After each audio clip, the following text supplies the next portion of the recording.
Thank you very much, Nilesh, for giving me an opportunity to share some of my research work with these people. So, as he mentioned, like from the day one, we have learned various things about like how to identify a crystal structure or how to index a X-ray diffraction pattern, how to calculate a lattice parameter, or how to calculate dislocation density, microstrain, and how to analyze the texture data or how to at least read the texture data. But so what I will try to do as he suggested, so I will see like how we can use these things in an appropriate manner, so which will give us some application. So if you go to an industrialist and then say, I will measure dislocation density for you, then he will ask for what? So will the dislocation density is going to reduce the processing cost, or is it going to increase his profit, or you are going to make any texture measurement? So how you can correlate this to reduce his processing cost or increase his property or some loss? If there is a decrease, then people would be interested. But how do you correlate these things to a final product? There are situations where it is really possible, like where you can correlate the crystallographic texture data directly to reduction in cost or in increase in profit. So maybe yesterday itself, Nilesh would have maybe briefed about this. One of the things is cold rolled grind oriented steel. So in transformer, the core of the transformer we use electrical steels, so which are like highly oriented with the gas orientation. So like I may have to use some of these technical terms. So with the gas orientation we need 110 type of planes are parallel to the rolling plane and 001 directions are parallel to the rolling directions. Now if you have these preferred orientations, so as you increase the fraction of these preferred orientation, then over the years what people have found out that so the core loss due to eddy current generation you can decrease per so much of watt per kg of the electrical steels we are using it. So again, like it is going to provide you a higher economical efficiency in terms of reducing the power loss, particularly doing transmission from one region to other region. So this is like one of the basic one of the first industrial applications where people used extensively about the idea of crystallographic orientation.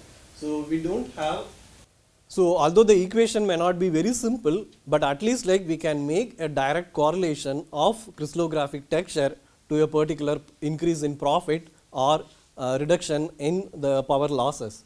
So here like I showed you like where we are increasing say the fraction of these oriented grains to gain a better economic efficiency. Now I will show you another example. Maybe Nilesh would have also mentioned something about this. So this is about like deep drawing of aluminum. So we have come across the beverage cans. So if you particularly look at the Coke, Pepsi or any other beverage cans, you can see like they are very thin. On the contrary, you also look at the badam milk, which it comes in the Indian made, you will see that these are all relatively thicker cans, the metallic cans, because like they are not deep drawn cans, but rather you take a sheet of metal and then you weld at 3 different joints and make a can. Whereas these sort of beverage cans, like they are essentially deep drawn.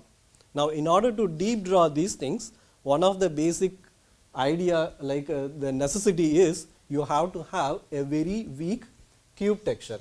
So what is cube texture? Like you have a 100 plane parallel to the rolling plane and 001 plane parallel to the rolling direction. So this is cube and this is gauze. So I will use maybe another 3 particular texture term, so without which like I won't go much into that.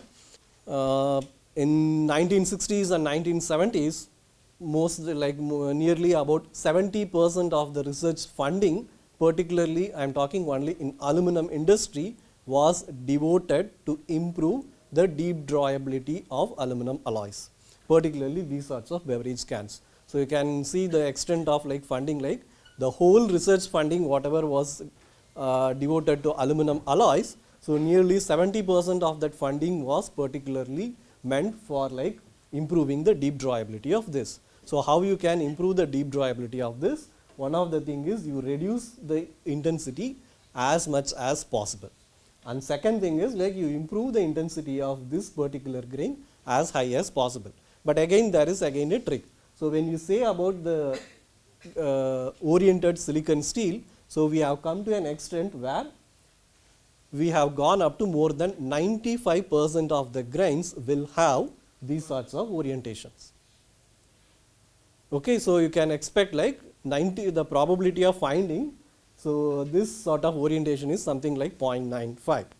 So which is like very high. So we are going close to a sort of a single crystal. Although it is not a single crystal, but we are going close to a sort of a single crystal.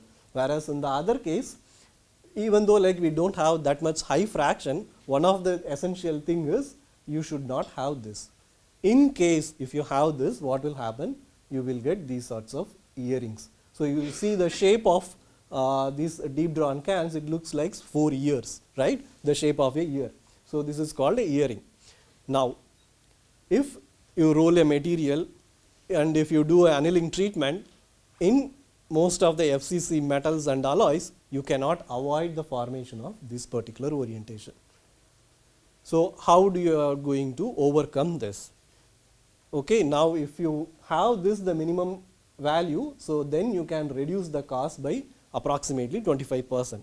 So these are like some of the examples where you can directly correlate the intensity of texture to economic efficiency. But in most of the other cases, so these sorts of a simple relation is not possible. So we are using many say forged components or wrought components, like we are using a crankshaft or connecting rods in many of the automobiles or other different engines. So you can also make a crankshaft or a connecting rod. You can do it by solidification, like you prepare a die of similar dimension, you pour the molten liquid metal and you allow it to solidify. But the solidified one will not even withstand for like 1 week. So it will definitely fail. So why? Like it has like some inherent problems, such as like you have a porosity or some other inclusions, and the solidification has a different microstructure which also gives you very poor fatigue properties. Now how do you overcome that? You go for a wrought alloy. Again, like what I can do, I have a forging method. So I use a solidified ingot, just make a 2 different dies which will give me the final crankshaft or the connecting rod shape. So I try to forge it just in one pass itself. The moment you do this, you can't have it in one single component. You will get most likely multiples like bits and pieces of this. Because in a complicated shape where we are finally making an engineering product, so we have a large regions of strain concentration. So the strain distribution is not homogeneous, rather like we have regions across which there is a sudden drop or sudden increase in strain distribution. So at those regions you will see like the material will fail. So you cannot do this making any sort of industrial product in one simple step. So what you do, you have to divide it into number of steps. So first you take the cast product and then you do the forging, which is like in majority cases like it is referred as ingot breakdown. So you break the ingot structure, and then even to reach the final product, so we use it like deform it to different strains in large number of steps. So now how many large number of steps we have to do? So what is the basic thing like where we can decide what are all this, like the number of steps, what is the maximum amount of strain that we can import in a given step, and what is the temperature at which we should operate it. Okay. So these are like some of the questions for which we can get an answer by looking at the crystallographic texture, by looking at the values of dislocation density, and also by looking at the microstructure, TEM microstructure of interfaces, which will tell us how many number of like minimum number of steps like we can achieve a final product. Because like as you increase this number of steps, that will also going to relate to the economic efficiency of making a product. But in this case, we don't have a very direct correlation, but like this whole making of like achieving a particular goal of reducing the processing cost or improving its performance has to be split into different number of segments. So what I am going to present today is like looking at one particular sort of segment which will tell us like what could be the extent of maximum deformation in a material, or at what point of material like recrystallization happens, because we cannot deform the material at one simple step to a very large amount of strength. So in order to do that, I will go with one of a severe plastic deformation, but before going into that I will show like what is the probabilistic application of this particular technique. So there are different things, but only one I will just explain it to it. So this is nothing but a copper interconnect. So these are like semiconductor materials. So you have a copper damascene line which is deposited on the semiconductor to make electrical contacts. So with the semiconductors, like you have metal oxide semiconductors, CMOS with MOSFET and then BJT transistors. So these are all having made up of semiconducting materials with some insulating materials over top and above. But one of these devices has to be connected to the other devices through a current carrying line. So most of the cases either it is like gold or aluminum or copper. So copper is extensively used in semiconductor industry to connect the one MOSFET to another resistor or another PN junction diode. So up from 2-3 decades back, so the width of these lines were of the order of 1 micron. Now we have come down to 50 nanometer. What is the width of this? Okay, now while we are decreasing this dimension, what happens is like the current which is passing through these lines is also not decreasing at the same order. So what happens? The current density is increasing tremendously. So instead of just the electrons flowing along these conducting lines, the electrons will also carry some of the metallic materials, right? So the electron wind also carries the copper atoms along with it. So copper atom also diffuses. So slowly you will see like the atoms will diffuse and then it creates a break in the contact. So this is called like there is a severe problem in interconnects in semiconductor industry. So most of these are like deposited using some thin film deposition. So I am going to see whether we can use a bulk processing technique where we can come down to a very finer thickness level, but at the same time we can suitably engineer the microstructure which will prevent these sorts of diffusion problems in interconnects. Again, like I am not going to give you the final ready-made solution, but this is like a one small single step towards achieving these sorts of goal. So this one simple step to achieve that final goal is to look at the length scale effects on the evolution of textures in metallic multi-layers. So instead of having like one single layer, what I am going to have is like I am going to have different laminates one above the other. So with this, like I am going to suitably engineer the microstructure so that the diffusion of these copper atoms is getting prevented both across within the layer or across whatever the thickness region. So how to do that? Like we impart some special boundaries, grain boundaries which have low energies. So which are also called as coincidence site lattice boundaries, and twin boundaries in FCC metals and alloys is one of the case of a very good example of this special boundaries where the local energy across the boundary is very small. So I won't go much detail into this particular thing. So one of the thing I mentioned, like I am going to generate or design a new microstructure which has the high fraction of the special boundaries, which will give us better stability about this interconnect problem, which is called as this electromigration. So and then I also design an interface which provides sufficient strength so that the fatigue properties could be enhanced in these cases. So I mentioned like I am going to do something, we are going to change the length scale. So the length scale here like has two things. One, I am going to decrease the macroscopic dimension, but at the same time I am also going to decrease the grain size of this feature. So in these sorts of laminates where you have like a one layer over the above the other, so instead of the grain size, what becomes more important is what is the thickness of these individual laminates.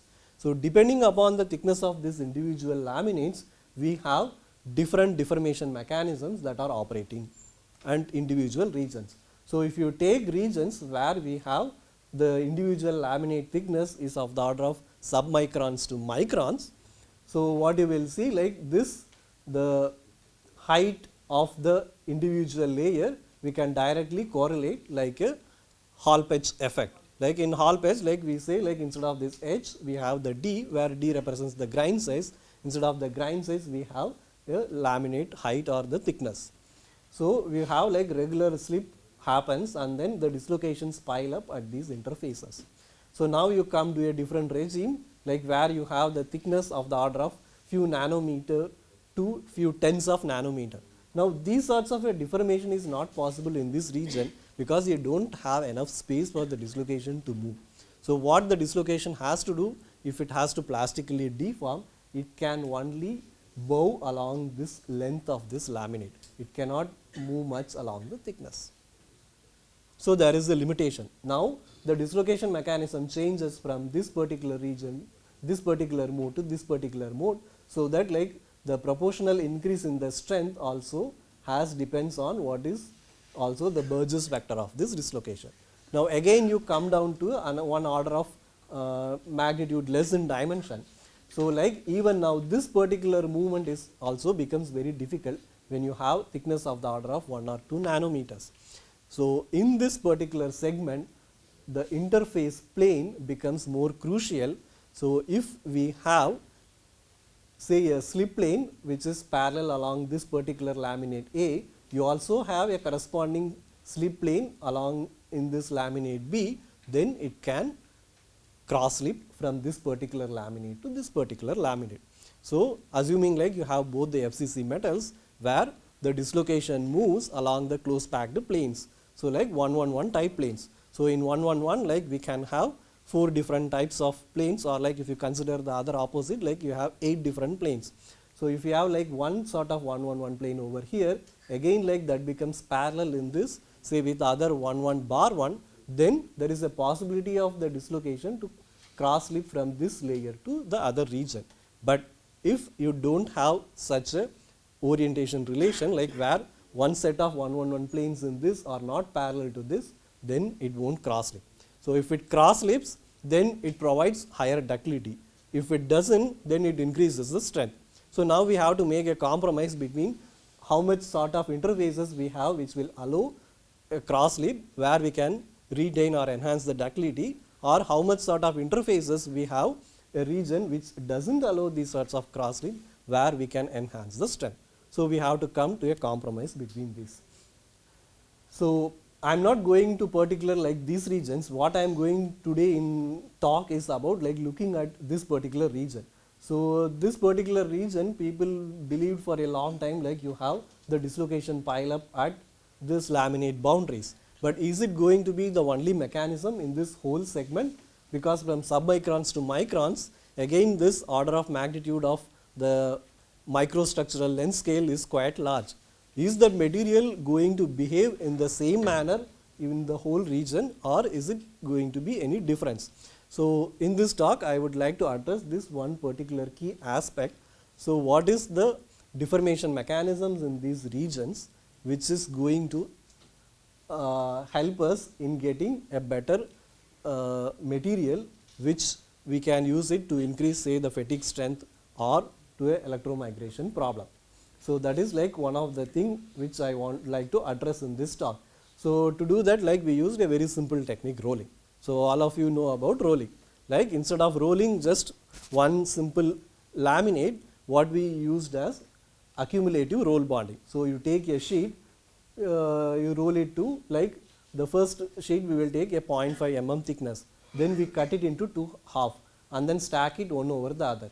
Again you roll it to 50% deformation. So the initial thickness is 0.5 of one sheet. So 2 sheets we have, that is 1 mm. You reduce it to 50% deformation. So again the 1 mm of these 2 sheets comes down to 0.5 mm.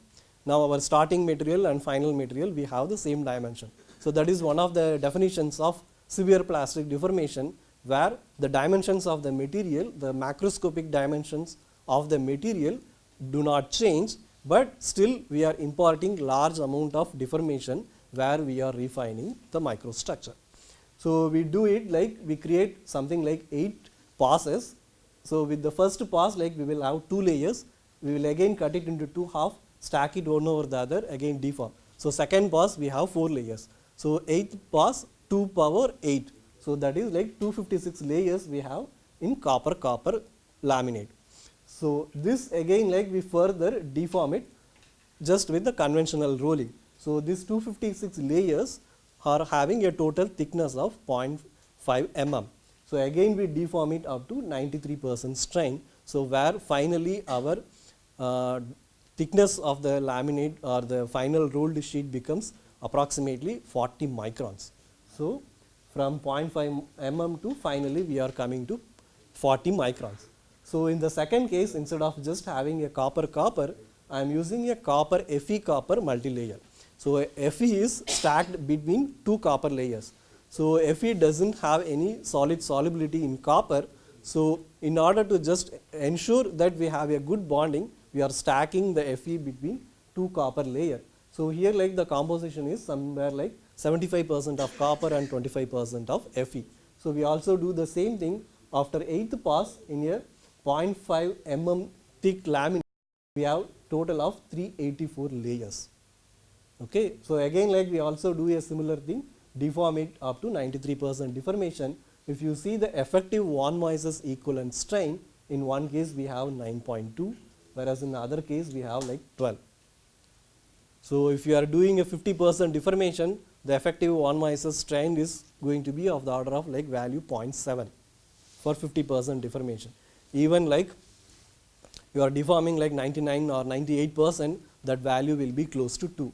So in one case we have something like effective strain of 9.22, whereas in the other case of it is 12.92. So you can imagine the extent of plastic deformation what we are giving. So in a single tensile test or compression test, it is impossible to go to this order of magnitude strain in a one single go. So we are like just splitting up the process into different number of steps. So what is happening with this? So since I mentioned like we are going to see about the length scale effect, so it is first appropriate to look at what is the grain size in these individual layers. So with the first, we take it as the starting material which has 256 laminates after the 8th pass of ARP. So in this, the layer thickness is approximately 2 microns. Like we have, so 256 I will take it as like 250 itself. So 250 layers we have, the total thickness is 500 microns. So approximately one layer is 2 micron. Now you look at the grain size distribution, you have almost all the grains of less than 2 micron size. Most of the thing, maybe like very few are like larger than 2 microns. Now you come to this situation after 75% of reduction. Okay, now the approximate layer thickness is of the order of like 0.50 micron. But now you see you have quite a large significant of grains are having their sizes larger than this layer thickness. So what happened in between?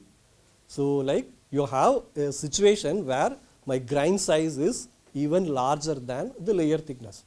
So like two things can happen. So some of the layers didn't deform at all, they remain as it is like in the initial stage, or they deform and they also undergo recrystallization, dynamic recrystallization during this deformation process, so which lead to a grain growth. So now which one is happening in this? Because if they have not deformed at all, that is going to have a serious concern, because it will lead regions of heavy strain localization and regions which are very perfectly free from this strain.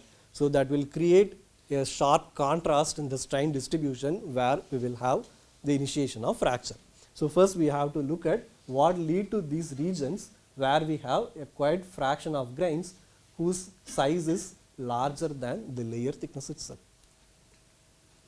So now to do that, let us see about the EBSD, the inverse pole figure map. So these map give us the orientation of the particular grains. So if you have a grain with the color close to this red, then it tells us like the orientation or the plane normal that is coming out this red colored region is 0, 0, 1. Whereas if you have a blue colored grain, then the plane normal coming out from this particular grain is 1, 1, 1 orientation. Okay. Now, what we do, we create a misorientation map for the same region. So, we have the information about the orientation. So, within individual grain, we calculate what is the misorientation between one pixel and to the surrounding pixel. We take an average of this. In case if this is a well annealed material, then it should not have any large misorientation gradient, large intragrain misorientation value. But on the other hand, if you have a deformed material where it has high order of dislocation density, so surrounding the geometrically necessary dislocations, we can have a higher intragrain misorientation value. So, a higher misorientation value will tell us like these are the regions of deformed nature, whereas a low misorientation is going to tell us these are like most likely of undeformed layer. So, now we look at like some of the regions like which are having a slightly larger size. So, they are like this is larger, but if you look at this, still they have like a slightly higher misorientation gradient, but whereas some of these things they have a very low misorientation gradient. So, what is happening in this? So, they are undergoing a dynamic recrystallization during this deformation. So, now how this dynamic recrystallization or like further grain growth in this material is going to affect further deformation. So, to know, What is the micron bar that you have here? 1 micron. sorry, here it is the order, this is 5 micron. Sorry, I just to accommodate all the micrograph I arranged in a different direction. So, this is 5 micron. Okay, so I will have to again like invoke some other two texture components. One is the brass and other one is the copper. As the name suggests, if you take a brass material, you do a conventional cold rolling, you will see that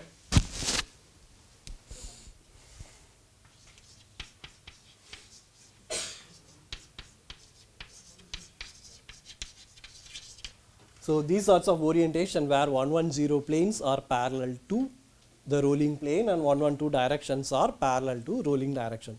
So, these sorts of orientation you will have in a material of some like when you roll a brass material, but now what we have taken is a copper material. So, that should have like a higher intensity of copper orientation. So, copper like you will have like 112 and then 11 bar 1 sort of thing.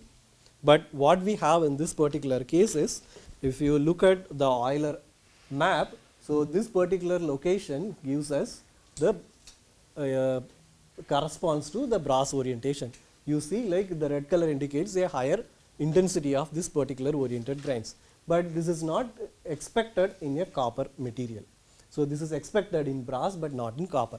Then another thing, if you look at this corner, so that corresponds to cube orientation. Cube orientation is nothing but this particular one, where you have 100 plane parallel to the rolling plane and 001 direction parallel to the rolling direction. So, this can happen when you have a recrystallization or annealing process, but in deformation you are expected to have in only these things. So, something is changing during this process, and also you see from here to here there is a spread. Okay.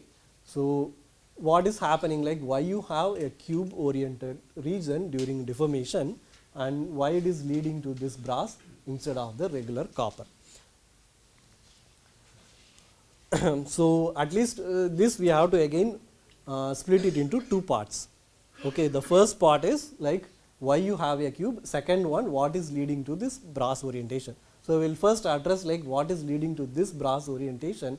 So, we use the viscoplastic self-consistent model to simulate a texture, assuming that in the material like you have these cube oriented grains.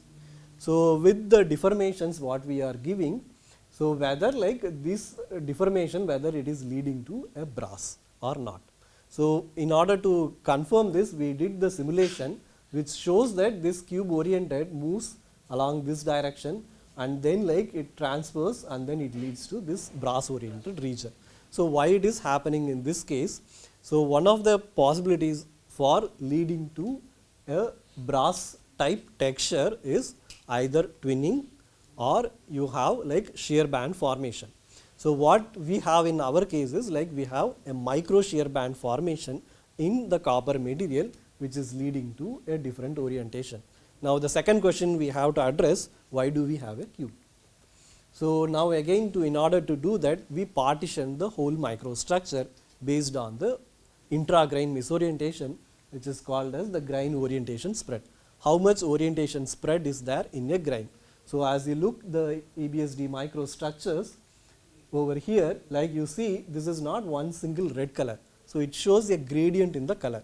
So a slight change in the color indicates a corresponding change in the orientation. So instead of having like a one single orientation, like the way we write it over here, it is spread about a normal orientation. So this spread we quantify and call it as like this grain orientation spread. So if the grain orientation is more, then we are going to have a deformed nature. If it is less, that is going to be a sort of recrystallized nature. Okay. Now we deform this with a different amount of deformation and then look at it what we have. So with the low spread, like we have the cube. So which is telling like there is some dynamic recrystallization is happening even at like during deformation, which are all at low temperature, like at conventional room temperature we have done. So even at room temperature, copper, which is having a melting point of 1050, whose recrystallization temperature could be of the order of 300 to 350 degrees Celsius, is undergoing recrystallization at room temperature. Okay, that is one thing. And then in this recrystallized region, you see a high intensity in the brass. Brass is not a particular component which will form during recrystallization, but during deformation. But now what do you see is we have brass type orientation, stronger intensity in the recrystallized case and also in the deformed case. So why it is there? So this will give us some idea about the type of recrystallization mechanism what is happening in the material. So in a conventional annealing process where we have a recovery, recrystallization and grain growth, so there we have nucleation of strain-free regions which grow further and then you have a larger grain size. So these are called discontinuous recrystallization mechanisms. On the other hand, we can also have regions which recrystallize in a continuous manner, which does not lead to formation of new strain-free regions, but in the deformed region itself, the dislocations will annihilate. So the stored dislocation density reduces in individual grains. Okay, so now what is the help or like use of identifying this, whether it is undergoing dynamic or continuous? You all know the recrystallization temperature is proportional to the extent of cold working. So if you heavily cold work a material, you can recrystallize the same material at a lower temperature. But if the extent of cold rolling is lower, then you need a higher recrystallization temperature. So this is going to help us in stabilizing a microstructure, particularly thermal stability. Whether this microstructure what we are generating with this deformation, can it remain the same during application if there is a increase in temperature? Okay, so if you have a large stored energy in the material, then it will promote discontinuous recrystallization if there is a increase in temperature during service, like when a product. But on the other hand, the continuous recrystallization mechanism where the dislocations are going to annihilate, so which tells us that the stored energy inside the grain is lower. Okay, that is like you can corroborate it with a material which is deformed like cold work to a smaller amount of strain. So a smaller amount of strain which is cold work requires higher recrystallization temperature. So a microstructure which is undergoing continuous recrystallization will have a higher thermal stability rather than a one which is just like deformed case. So this identification of this, whether it is undergoing a continuous recrystallization or a discontinuous recrystallization will tell us what sorts of microstructural thermal stability we can have in the system. Okay, this is what is happening during deformation. So suppose if we anneal the material, whether the same deformation texture is going to retain over there or is it going to change.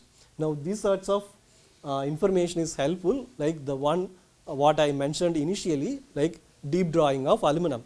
So with discontinuous recrystallization, you will have a high fraction of these oriented grains, cube oriented grains. If they nucleate, then you will have earrings, so which will reduce the deep drawing ability of the material. So it is better to have a deformed texture, deformation texture itself even during recrystallization process. So how do you maintain this deformation microstructure is through continuous recrystallization.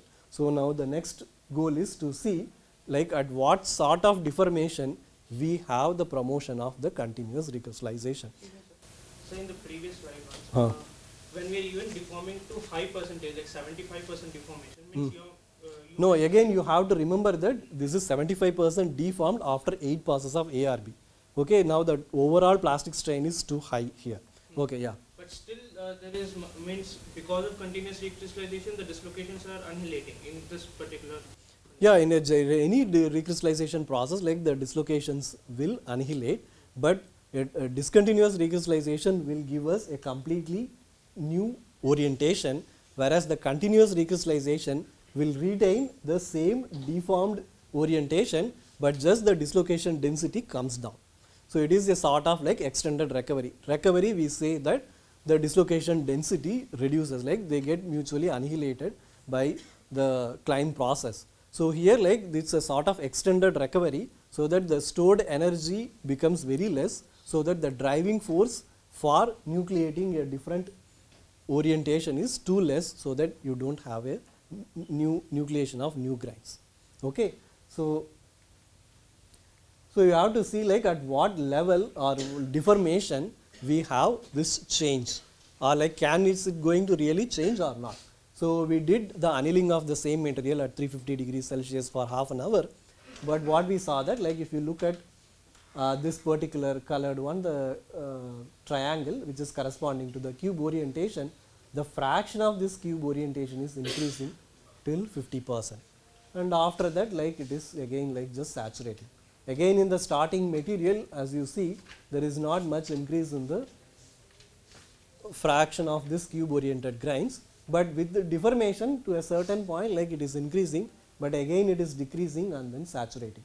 So like you have like again more or less similar amount of this fraction of this deformation regions. Okay.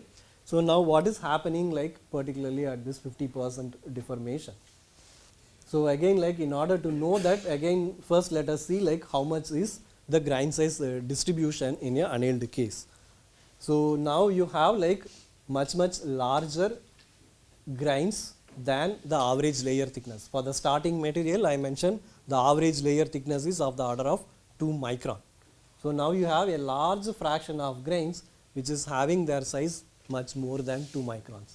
And again at 75% the layer thickness is about 500 nanometer. Now you can see like there are plenty of grains whose grain size is much more than the 500 nanometer. But if you look at the average grain size, this is not much with respect to deformation, like from 50% to when you are coming to 75% deformation, the average grain size, it's not changing much, like it is 1.43 microns, whereas here it is like 1.82 microns. Again you have a similar standard deviation. So now we have a situation where the grain size is just getting saturated, okay, after this deformation.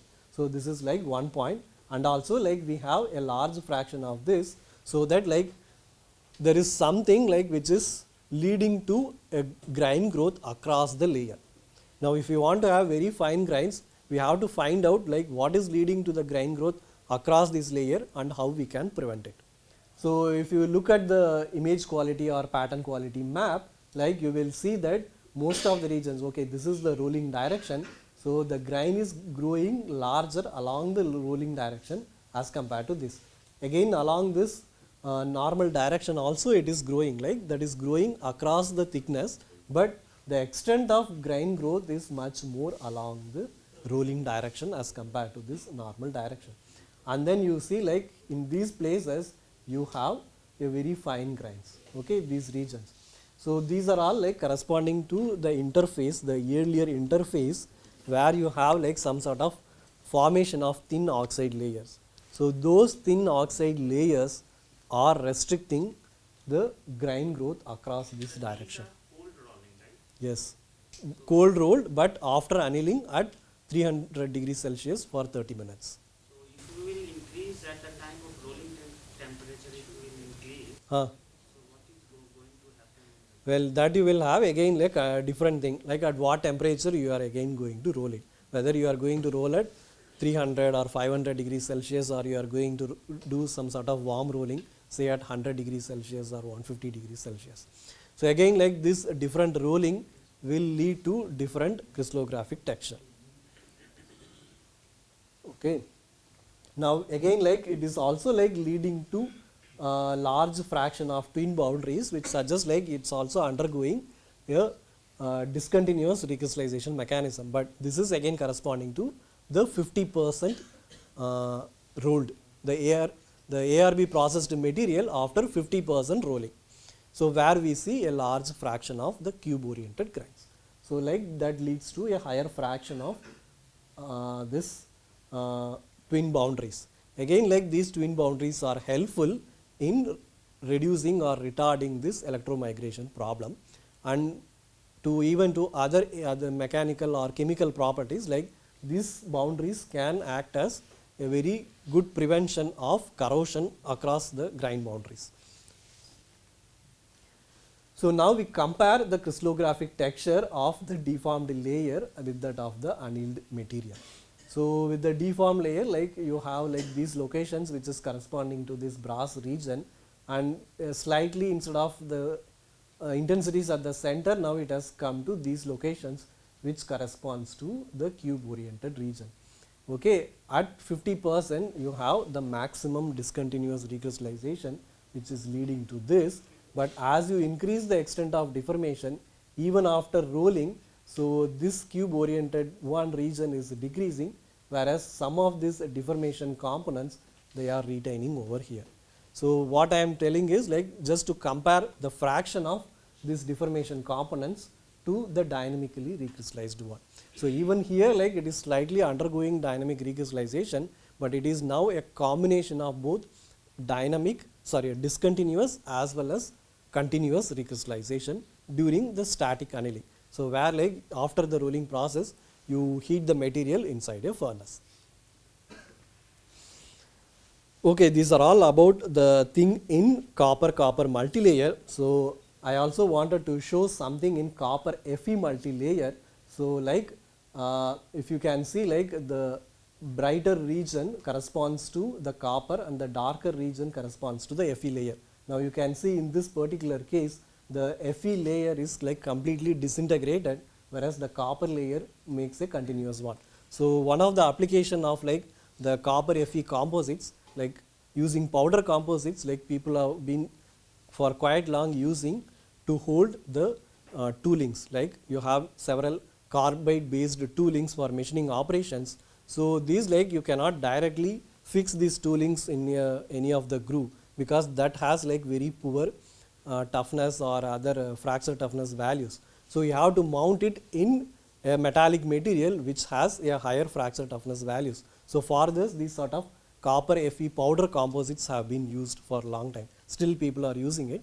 So where like you can mount the carbide toolings in this copper Fe powder composites, but instead of that, like I am showing going to make a multi-layer which also can find some potential applications in what is called like micro electromechanical systems or nano electromechanical systems, where you make gears or where you have to make some sort of a cantilever beams which will have a higher strength as well as fracture toughness values at a lower length scale. So instead of like depositing using some thin film deposition, which will have like which you have to do in a batch process. So at the most like you can deposit a 1 meter by 1 meter material, but you have to do it batch by batch.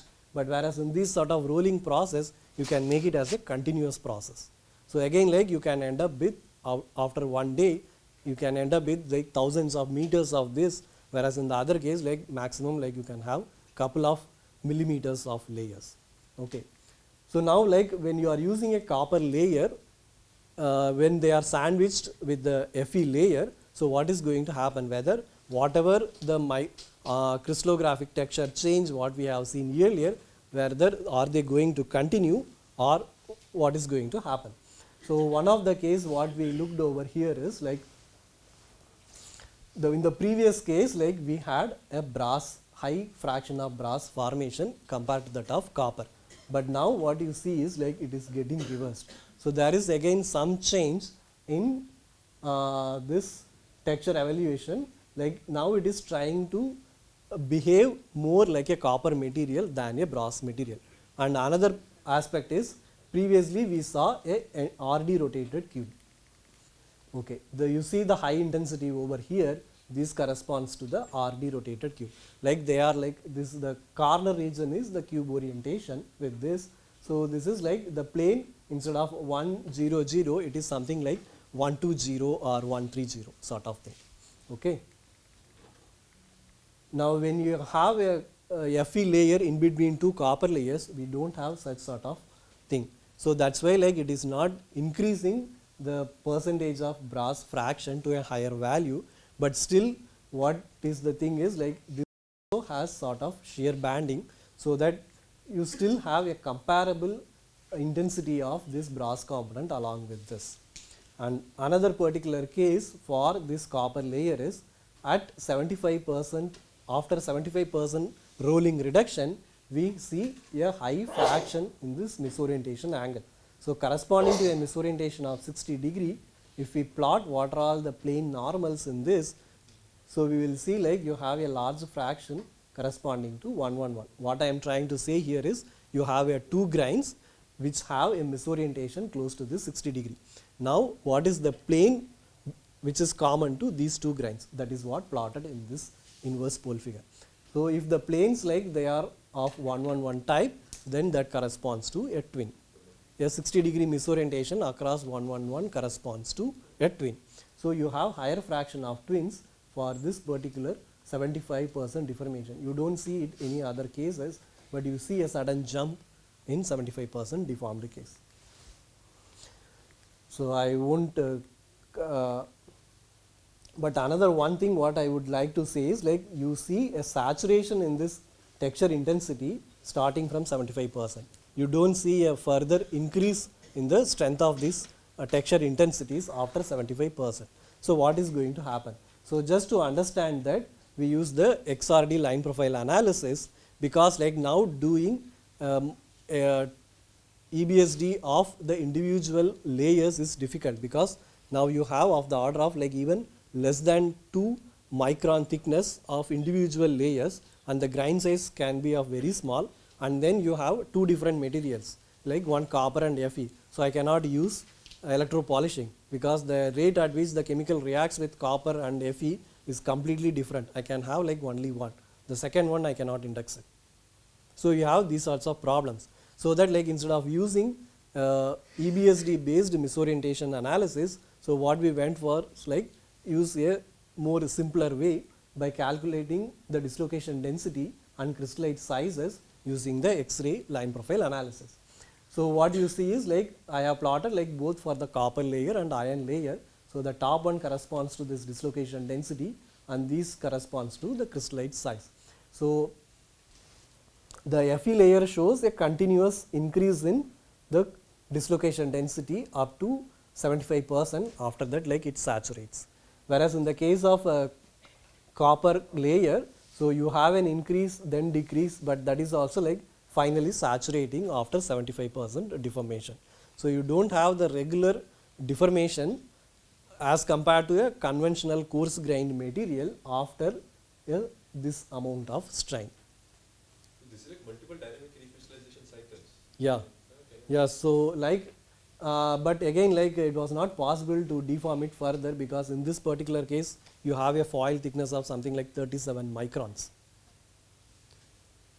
So like again, like if you do further deformation, then maybe we will come to know whether it further undergoes any recrystallization, in which case like you will see an increase in the crystallite size. But now what you see is like the crystallite size is not decreasing of the same order like what is happening over here. So the crystallite sizes for these two steps are remaining more or less similar range, whereas you see a sudden decrease in the dislocation density. So now this will going to like enhance the recrystallization mechanisms if we are going to anneal this material at a higher rate. Okay, so I will just touch only one more point in this copper layer about the interface layer between this copper and Fe. So in the first beginning slide, I show you like if you have a close backed planes parallel in both these layers, so then it can easily cross lip. So which will improve the ductility, but we have to compromise on the strength. But if you don't have these close packed planes parallel in these two layers, so that will enhance the strength. So we have a FCC BCC system. So as you know, in FCC the close packed plane is 111, and in BCC the close packed planes is 110. So the regular Kurzhumov-Sachs orientation relations, where the close packed planes are parallel to the close packed planes and close packed directions are parallel to the close packed directions. So what we should see is like, so this, okay, we are talking about this direction normal. So you have a higher intensity in 111 for the Fe layer, and also you have a higher intensity for this 110 in the copper layer. So like these close packed directions, like they are going to parallel in these two cases. So this is for the case of deformed multi-layer, where there is a very much high possibility like the dislocations can cross lip across this layer. Now we come down to the annealed material. Now what do you see is, you still have a higher intensity of this 101, but you don't see a very strong corresponding intensity for 111 in case of Fe. But rather now what you see is like you have the 001 planes in Fe layer and also the 001 planes in the copper layer. So in copper, like with recrystallization, like you can have a high fraction of this orientation, but it is not a typical for material like Fe iron. So what is happening in this case is the texture of the copper layer is changing the texture of the iron layer during recrystallization process. So it is also trying to build 100 oriented directions parallel to that in this layer. But how do we ensure this? Like this is effectively leading to this. So for that again we take help of EBSD, look at the copper Fe interface and look at the individual grain orientation. So now what I am showing is this, the right side corresponds to the copper layer and the left side regions corresponds to the Fe layer. Now I am looking at the 100 pole figures of individual things. Okay, so now you take this, the 1 number grain and the 2 number. Okay, better maybe like, yeah, we will start with over here. With this, like you have this both the 100 pole figures of copper and 100 pole figures of Fe. So you see 3 points over here and also you see 3 points over here. Now what you can find is for all these grains across these interfaces, at least one of these point match. So for this, like this point matches with this one, whereas in this case they are having a very similar orientation. Again for this particular case, this point matches with this one. So one of the 100 orientation in copper is parallel to one of the 100 orientation in steel. So that's what like it tells us like how you can change the texture of the second phase by controlling the texture of the first phase. So this provide us some way of engineering the microstructure, like where you increase the fraction of twin boundaries, or where you increase the texture of the second material, where you can either in one case you can have a continuous cross lip of the dislocations across the layer, or in the other case you can prevent this cross lip by engineering this sort of texture. So I will very briefly touch upon another topic in titanium alloys. So in the aircraft industries, it's always advantageous, like if you can increase the operating temperature of the engines even just say by a 10 degrees Celsius. It is going to give us cost saving in enormous amount, like in billions of rupees it will give us in terms of fuel efficiency. But how to increase the operating temperature? So there, like we need to have a very wide combination of material properties. Strength at room temperature as well as high temperature, strength at ductility at room temperature as well as high temperature. You should have fatigue resistance, we should have creep properties, we should have a required fracture toughness. All these things are there. So we have to design a suitable microstructure which is going to give us all these conditions. So one of the thing is, like you engineer the microstructure, you have very fine laminates. So these are titanium alloys, these are called like lath. So the bright region is the beta layer, the dark region is the alpha phase. Okay, so you have alternate layers of this. So if you have a very fine size of this, so that again you can corroborate with the grind size effect, like the Hall patch. Okay, and then second, like if you have finer things, you can increase the strength. Then you should have very good creep properties. So grind boundary sliding is one of the mechanism which leads to poor creep properties. So what do? Like you have fine precipitates at the grind boundaries which will restrict the grind boundary sliding. Okay, again, like you have to look at different aspects. So how we have a very good combination of these properties. So I talked about something like about cross lip across this. But what happens in these alpha beta titanium alloys or near alpha titanium alloys is, so this length scale is not very effective in improving the strength. Like you can see, like it is just like shear band can easily propagate, or even slip can across like cross slip from one region to other region very easily.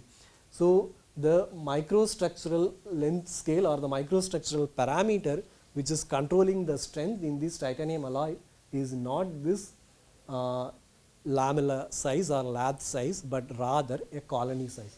What is mean by colony? So in a given colony you have all these lamellae are parallel. So say like this is one colony, whereas this is the second colony. So within the colony, like the dislocations can easily cross slip from one region to other region. So we should have a as small colony size as possible, which will enhance the strength. That is one thing. And there is another peculiar property in this near alpha titanium alloys which are used in aircraft components, which is called as like dwell fatigue. So what happens is, like you see a large region of the microstructure is very similarly oriented. Like this is the 0001. The basal plane normal is coming out of this, all these red color oriented grinds, but they are like very closely spaced. So you have a continuation of this red color oriented grinds for a larger region. So you can see like this is 10 millimeters. So for several larger regions these grinds are oriented, and these sorts of 100 oriented grinds are like highly preferential sites for nucleation of crack. So once it nucleates in one region, it can very easily propagate through this and will lead to fracture. So we should avoid such formation of these macro zones where you have the same oriented grinds. So we should have as much high combination of different orientations surrounding this red colored grind. So how to do that? So I won't go much detail into about this, but only I will specify, like we tried about different combination of alloying elements, like with adding small amount of germanium and silicon with other alloying elements like aluminum, tin, zirconium, moly, etc. So then we use the conventional thermomechanical processing like ingot breakdown, and then do the groove rolling and microstructural characterization.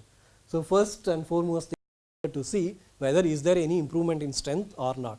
If there is no improvement in strength, we need not look at this. We can skip the alloy and then go for the next. So with 4 weight % germanium addition, it gives the highest maximum strength at room temperature. Whereas if you compare at higher temperature, we did at 650 degrees Celsius because we are aiming to improve or design an alloy which could be used at 650 degrees Celsius. So even at 650 degrees Celsius, it should have a sufficient maximum strength. But this is not having the maximum strength, but rather a 0.9 weight% silicon is having a maximum strength. So although it is improving the room temperature strength to a higher extent, but it is not improving the high temperature strength. So what is the case? We looked at the microstructure of the compression tested samples. So there we got some clue.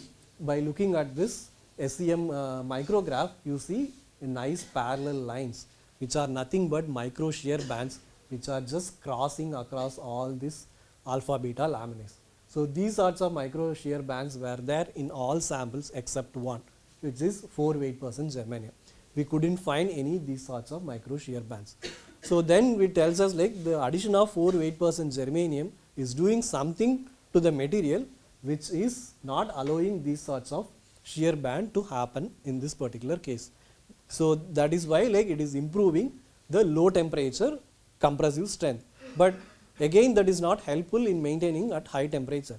So something else is happening over there. So in order to design a new alloy, we should know what is leading in this particular case a higher strength at room temperature and why we are not having the same strength at high temperature. Sir, up to what % of compressive strain we are giving? So here like almost they are all like 50% deformed. But anyway, like I am only talking about the yield strength. So about like you can take a 0.2% proof stress. No, this compressive strain I am talking about. These microstructure, whatever you say. So all are like deformed up to, okay, sorry, in this case they at room temperature definitely they don't go up to 50% deformation. Only for high temperature deformation it went up to 50%. Again like it depend upon something like 0.1 or 0.12 strain values. So room temperature, yes, of course it cannot undergo that much plastic deformation. So again like we looked at the EBSD of these samples. So one I am just showing only two cases, one for the base alloy without the germanium and other for the case with 4 weight % germanium. So I am showing like two pole figures which are like stereographic projection, one corresponding to the alpha phase and the second one corresponding to the beta phase. Now although you see different points on this, all these strong points are corresponding to only one single beta grain alone, whereas in this case you have multiples of alpha grains in this case. So what you can see is like the shape, like the location where you have the strong intensities on this alpha phase also very similar to that of the beta phase, but at one point you have a very high strong intensity. So that tells us like you have a probability of one particular orientation of alpha is much higher as compared to other regions. Now you come to 4 weight % germanium case. Now you are looking both the things are like very similar. So you don't have a higher probability of having only one particular alpha orientation, but you have a equal number of probabilities to have different alpha grains from the same beta grain region. So this is, we call it as like a variance selection, whereas in the other case there is a very strong variance selection which can lead to a very large colony size, whereas in this case you can have multiple colonies so that the colony size could be smaller. Okay, so then like we deformed the material, looked at the tensile properties of the wrought alloy. Okay, so after the carrying out the tensile strength, okay, I will just directly come to this microstructure. So we cross-sectioned the tensile specimen and then looked at the cross-sectional microstructure of this.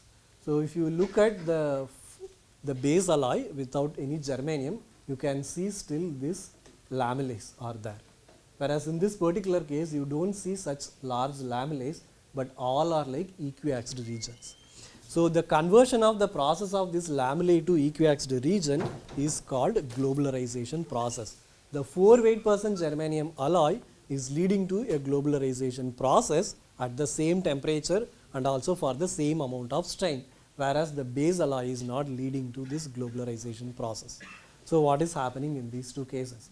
So to know something like there is some change between the alpha beta interfaces. So the globularization is nothing but you have a large lamellae things and then so individual like then what happens is like you have equiaxed grains form in these regions. So there is something is changing across this alpha beta interface which is promoting this formation of globular regions in the alpha phase. So first thing, like to look at much detail about the interfaces, like we have to do a HRTM. But first we wanted to know whether that is useful at all to go for an HRTM or for these materials. So as a first step, we looked at the lattice parameter changes in these compositions. So you can see that the lattice parameter A of HCP phase decreases with the germanium addition at 25 degrees Celsius as well as at 650 degrees Celsius.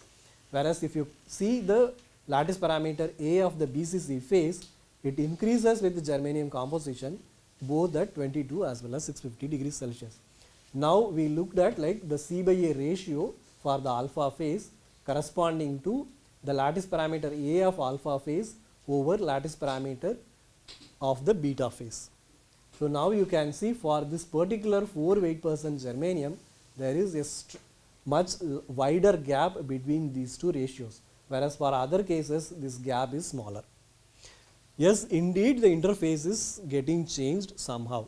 So with this, like then we further wanted to look what is happening with the interface of this alpha beta phase in this particular composition.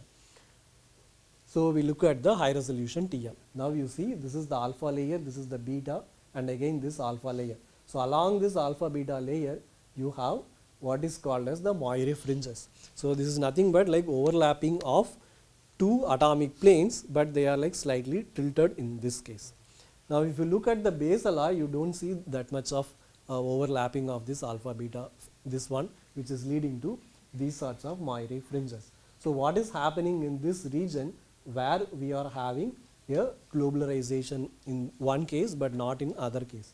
So in this case you have a strong or like incoherency at the alpha beta interface, so that slip cannot cross, like dislocations cannot cross slip from the one alpha region to other alpha region through this beta. So what will happen, dislocations will just pile up at these grind boundaries. Would you call it cross slip or will you call it slip transfer? Okay, a slip transfer would be much a better word rather than calling it as a cross slip.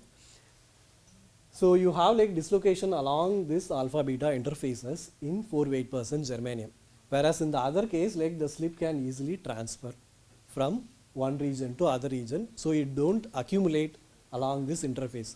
Now once you have this accumulation, driving by the thermal energy is available at the 650 degrees Celsius, so this undergoes easy globularization process for the case of the 4 weight % germanium, but which is not happening as extensively in the alloy without this germanium addition. So this gives like some idea like why you have a higher strength at room temperature, so but the same thing you are not going to replicate it at high temperature.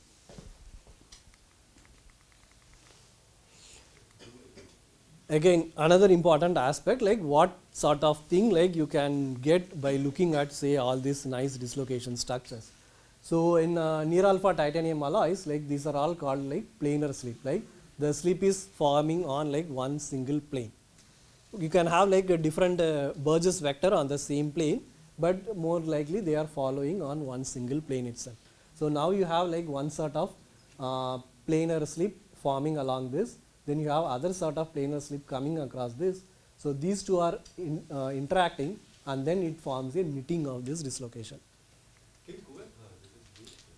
So now you see a nice hexagonal pattern of these dislocations. These are all basal slip. Yeah, all are basal slip.